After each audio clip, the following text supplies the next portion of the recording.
prijatelji, danas ću vam pričati o fotografijama. O prvim fotografijama. U Francuskoj prije skoro 200 godina. 200. Čovjek koji ne znam reći ime, pokušao je nešto novo snimiti. Fotografiju. Prvu fotografiju. I ta fotografija, prva koja je ikad snimljena, skoro je izgubljena zauvijek. Za tu fotografiju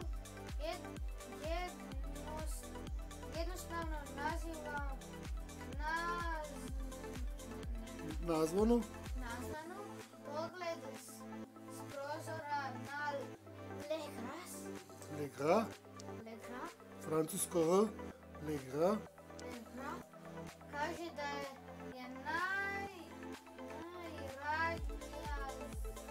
najranija Najranija sačuvana